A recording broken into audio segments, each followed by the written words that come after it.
नमस्कार दोस्तों, सऊदी अरब ने पाकिस्तान के 4700 भिखारियों को वापस पाकिस्तान भेज दिया है। ये उम्रा का वीजा लेकर सऊदी अरब के मक्का मदीना में पहुंचते हैं और वहां बैठकर भीख मांगने का काम करते हैं। कहीं ना कहीं इस्लाम धर्म का जो सबसे पवित्र स्थल है मक्का मदीना, उसकी शान में ये गुस्ताखी करते हैं।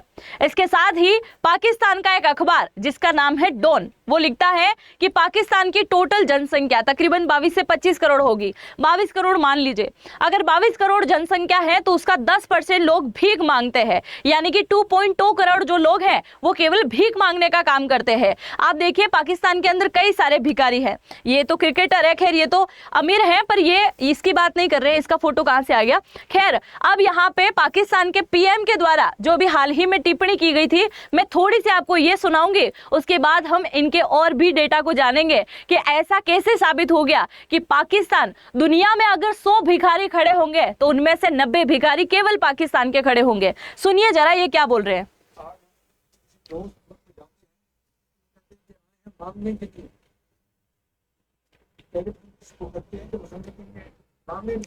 इन्होंने बोला कि आज हम अगर किसी और मुल्क में जाते हैं या फिर टेलीफोन करते हैं तो उनको लगता है कि मांगने के लिए कॉल किया गया है या फिर मांगने के लिए हमारे पास में आ गए हैं। देखिए जरा और सुनिए इन्होंने क्या कहा।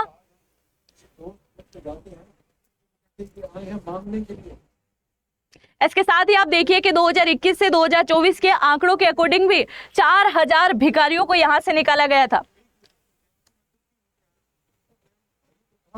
हमारे बड़े अजीम भाई हैं, हमेशा आपके भाई यही था।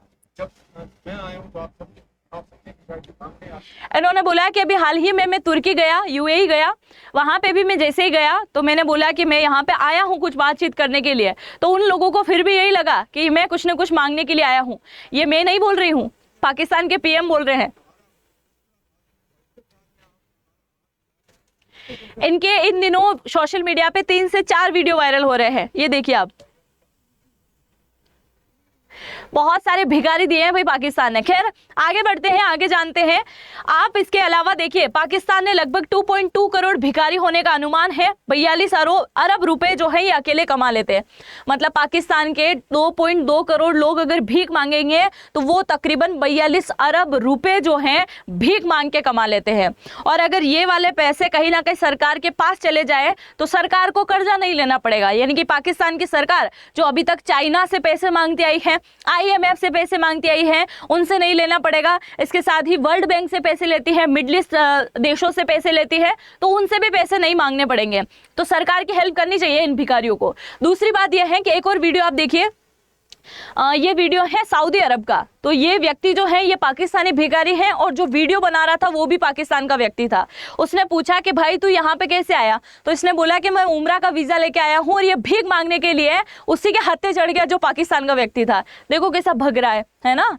तो इस प्रकार से इन्होंने भीख मांगने का एक नया प्रकार का धंधा शुरू कर रखा है। दूसरा, अभी एयरपोर्ट पे इसके अंदर महिलाएं भी कम नहीं है भाई, पुरुष तो हैं पर महिलाएं भी शामिल हैं, ये भी भीख मांग रही है। तो ये भी एयरपोर्ट पे पकड़े गए थे।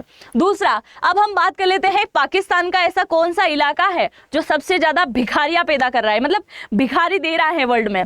तो देखिए जरा, दक्षिणी पंजाब वाला इलाका, कराची, अंदरूनी सिंध से बड़ी संख्या में पेशावर भिखारी विदेश जाते हैं। लौटने पर इनका नाम पासपोर्ट कंट्रोल लिस्ट यानी कि PCL में डाल दिया जाता है ताकि वे विदेश ना जा सके। अभी सऊदी अरब ने भी यही किया है। सऊदी अरब ने उन 4700 भिखारियों को जब अपने देश से निकाला तो उनके पासपोर्ट को लेकर उस पर PCL का ठप्पा लगा दिया, जिससे अब वो किसी भी और देश में नहीं जा पाएंगे। ये पाकिस्तान के अंदर ही अब रहने वाला है। दूसरा, भीख मांगने पर कड़े कानून जिसमें जुर्माना, जेल की सजा होगी। सजा पूरी करने के बाद विदेशी नागरिकों को निर्वासित कर दिया जाएगा। अगर अब सऊदी अरब के आसपास के मक्का मदीना के इलाके में अगर आप भीख मांगते हुए नजर आ गए तो जुर्माना देना पड़ेगा, कड़े कानून का सामना करना पड़ेगा और जेल भी जाना पड़ेगा। और जेल की सजा जैसे ही पूरी होगी आपको वापस फेंक दिया जाएगा आपके पाकिस्तान के अंदर। अब दूसरा ये आप देखिए भाई साहब, ये तो प्लेन के अंदर ही भीख मांगना शुरू कर दिया। ये बोल रहे हैं कि हम भीख नहीं मांग रहे, हम तो चंदा मांग रहे हैं। जिसकी जैसी हैसियत हो, जैसा जिसका कर्म हो, वैसा हमको क्या दे दो, चंदा दे दो। सुन सकते हैं आप जरा। दूसरा, अब यहाँ पे देखिए कि अगर हम बात करें तो गल्फ कंट्रीज के अंदर जो है ये लोग बहुत ज़्यादा संख्या में बढ़ते जा रहे हैं, क्योंकि इनके जैसे बहुत सारे लोग वहाँ पे हैं ना। दूसरा, अगर मैंने यहाँ पे एक फोटो लगाया है जो कि पाकिस्तान के पीएम है कहीं ना कहीं, पर जब भी आप गूगल पे सर्च करोगे कि भिखारी, सबसे पहला पिक्चर ही यही आएगा। दूसरा, एक और व्यक्ति मैं आपको यहाँ पे दिखाऊं, ये मक्का मदीना का वीडियो है जहाँ पे ये लोग भीख मांग रहे हैं, और ये व्यक्ति भी उम्रा का वीजा लेके आया था, हाथ को ऐसे घुमा रखा है जैसे कोई पैरालाइज का शिकार हो गया हो, जबकि ऐसा कुछ भी नहीं है। और ये भी पाकिस्तान का व्यक्ति है, और जिसने वीडियो बनाया था वो भी पाकिस्तान का ही व्यक्ति है। देखो भीख मांगने का कितना मतलब ये कर रखा है। दूसरा, अगर हम बात करें डेडलाइन जिसकी गोल्फ ड्रीम की बात करें, तो अभी हाल फिलहाल पाकिस्तान की एक रिपोर्ट के अकॉर्डिंग कहा गया कि पाकिस्तानी व्यक्ति जो है पाकिस्तान छोड़ने के लिए रेडी बैठे हुए। जैसे भारत के पंजाब वाले इलाके से पूछा जाए ना कि आप कौन से देश में जाना चाहोगे, तो सीधा नाम आएगा कनाडा भेज दो, अमेरिका भेज दो, यहाँ भेज दो, वहाँ भेज दो। तो ऐसे ही पाकिस्तान के नागरिक जो हैं जाना पसंद कर रहे हैं दूसरे देशों के अंदर। उसका साफ सुथरा रीजन यही है, बेरोजगारी है, और दूसरा महंगाई बहुत है। अगर हमारे यहाँ हम दूध खरीदने के लिए जाते हैं तो 50 से 60 रुपए लीटर में हमें मिल जाता है, पर वहीं पाकिस्तान में अगर आप दूध खरीदोगे तो 250 से 300 रुपए लीटर में मिलेगा, है ना। दूसरा, अगर आप नेट का रिचार्ज करवाओगे तो हमारे यहाँ सस्ता है, वहाँ पे महंगा है। बिजली का यूनिट देख लो, हमारे यहाँ पे ज़्यादा हाईएस्ट 10 रुपये यूनिट हो जाएगा, पर वहाँ पे आप देख लो कि 10 रुपये यूनिट ना होके 35 से 50 रुपये यूनिट है। कारों की ज़्यादा रेट है, तो हर प्रकार की महंगाई का सामना इनको करना पड़ रहा है, इसलिए विदेश में जाना ज़्यादा पसंद कर रहे हैं। ठीक है, अब इसके अलावा पाकिस्तान को जब यह पता चला कि दुनिया में ऐसी बातें हो रही है कि बहुत ज़्यादा भिखारी पाकिस्तान दे रहा है, जब बात यह हुई कि अगर 100 भिखारी खड़े हैं तो उनमें से 90 भिखारी केवल पाकिस्तान के हैं, तो पाकिस्तान को यह हजम नहीं हुआ, तो उन्होंने कमेटी बनाई जिसका नाम रखा सीनेट कमेटी। अब इस कमेटी में पूरी वार्ता हुई और फिर एक रिपोर्ट निकल के आई। उस रिपोर्ट में भी यही सच साबित हो गया। रिपोर्ट में भी कहा गया कि 90% बेगर जो हैं, भिखारी जो हैं, वो केवल अकेले पाकिस्तान ही देता है। इन्होंने खुद ने बोल दिया है। ये देखिए, अभी थोड़े टाइम पहले ये मुल्तान के अंदर एयरपोर्ट पे पकड़े गए थे। इसके अलावा सबसे शॉकिंग बात, यानी कि इस्लाम धर्म में भीख मांगने को हराम समझा जाता है, पर इन लोगों ने कुछ उल्टा ही यहाँ किया है। दूसरा, कैव्स ऑफ हीरा की बात करें,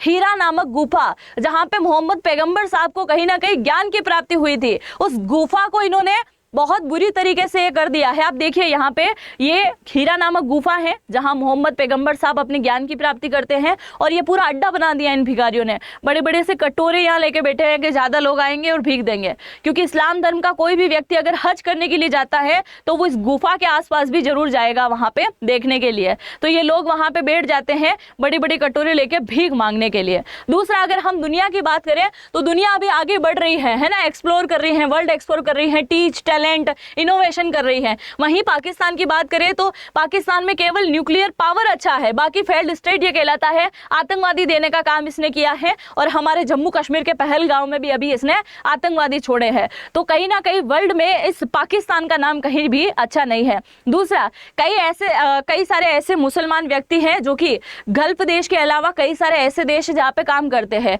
तो वो अच्छे जो लोग हैं वो कहीं ना कहीं काम कर रहे हैं अच्छा उद्देश्य रख के, तो इन भिखारियों के चक्कर में उन सबको भी गलत नजर से देखा जाता है, तो उनके साथ में भी कहीं ना कहीं बुरा होता है। खैर, मैंने जो भी जानकारी दी है डेटा के आधार पे दी है, तो आप जरूर से इस वीडियो को अपने दोस्तों के साथ में जरूर शेयर कीजिएगा, और चैनल पे पहली बार आए हैं तो चैनल को सब्सक्राइब करना बिल्कुल भी मत भूलिएगा, और इन भिखारियों के लिए एक एक कमेंट जरूर से कर दीजिएगा जो भी आप सोचते हैं इनको लेके। तो मुझे आपके कमेंट का भी इंतजार रहेगा। मिलते हैं हम नेक्स्ट वीडियो में, तब तक के लिए जय हिंद, जय भारत।